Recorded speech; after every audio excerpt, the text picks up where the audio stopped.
Olá pessoal, vamos resolver hoje a questão número 125 do Enem 2020, caderno amarelo. A questão começa com essa tirinha que vocês estão vendo aí, ó. O Garfield passando por uma calça de uma pessoa e os pelos dele ficam aí arrepiados, né? E ele diz então que ele odeia a eletricidade estática, tá bom? A pergunta é, por qual motivo ocorre a eletrização ilustrada na tirinha? A primeira alternativa, troca de átomos entre a calça e os pelos do gato. Segunda, diminuição do número de prótons nos pelos do gato.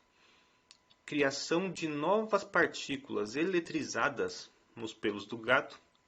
Movimentação de elétrons entre a calça e os pelos do gato.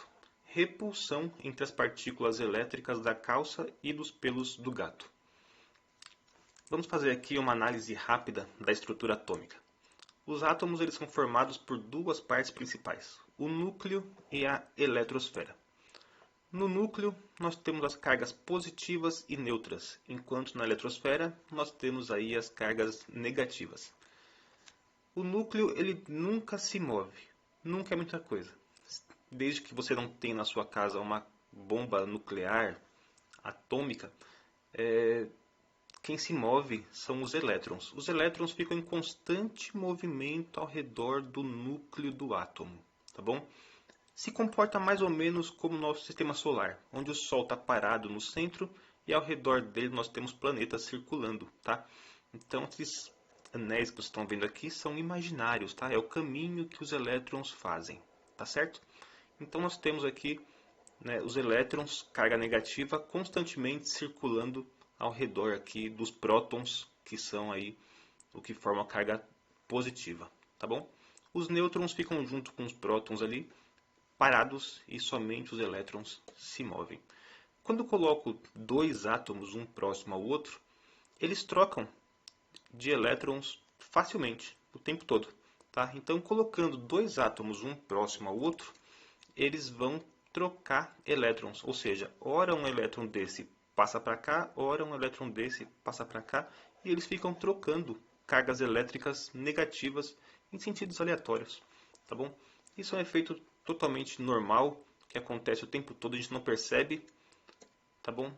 Mas alguns casos eles acabam acelerando esse processo de troca de elétrons, como é o exemplo da tirinha, onde o gato ele passa pela calça e você vai ter ali então o atrito, né? Esse atrito vai gerar aquecimento, o aquecimento vai fazer com que os elétrons eles se movam mais rápido, né?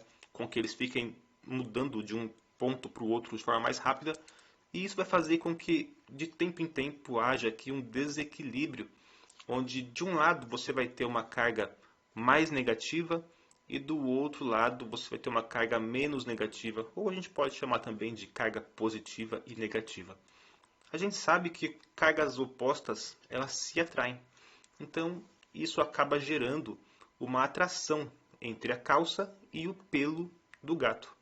Essa atração é o que faz aí os pelos se esticarem em sentido da calça, tá bom?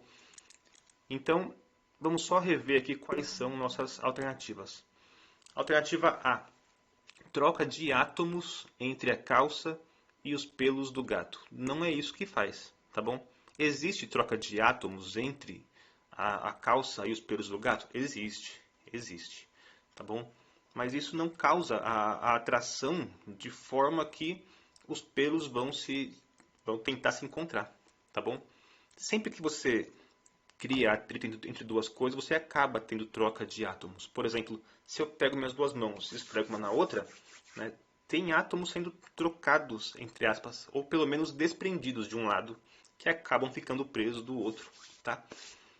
Então, nós temos essa alternativa e não, né? A troca de átomos ou o desprendimento de átomos de um corpo ou de outro não cria atração entre um corpo e o outro. Então, a alternativa A não pode ser.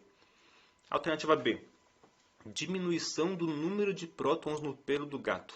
Nós vimos que quem salta de um átomo para o outro, de um corpo para o outro, são os elétrons e não os prótons. Então, nesse caso, também não pode ser. Alternativa C. Criação de novas partículas eletrizadas nos pelos do gato. Tá bom? Não são criadas novas partículas eletrizadas. As partículas já estavam eletrizadas, o que aconteceu foi simplesmente que elas se moveram de um corpo para o outro, mas não houve criação de novas partículas eletrizadas. Então, isso também não aconteceu. Tá bom? E eu vou pular para E agora, vou explicar o porquê que não é ela também. Repulsão entre partículas elétricas da calça e dos pelos do gato. Bom, se fosse repulsão, pensando de forma lógica, tá? Se fosse repulsão, nós não teríamos o pelo indo em direção à calça. Ele estaria repelindo os pelos em direção ao corpo do gato. Então não faria sentido ele ficar espichado para fora, tá bom? Então não é repulsão, tá bom? É a movimentação de elétrons entre a calça e os pelos do gato. Isso causa um desequilíbrio onde constantemente você vai ter uma troca de polaridade e ora você vai ter um mais positivo do que o outro, ora você vai ter o outro mais positivo. Então, cada hora você vai ter uma diferença ali entre positivos e negativos e essa diferença vai criar uma atração, assim como ocorre no polo norte e o polo sul de um ímã, né, que os dois são diferentes e eles se atraem. É muito semelhante a isso, tá bom? Então, a alternativa correta nesse caso é a D. Esse é o canal Sem Enrolação. Se você costuma estudar física e matemática, se inscreve no canal. Se gostou do conteúdo, deixa um like, tá bom? E até a próxima. Valeu, pessoal.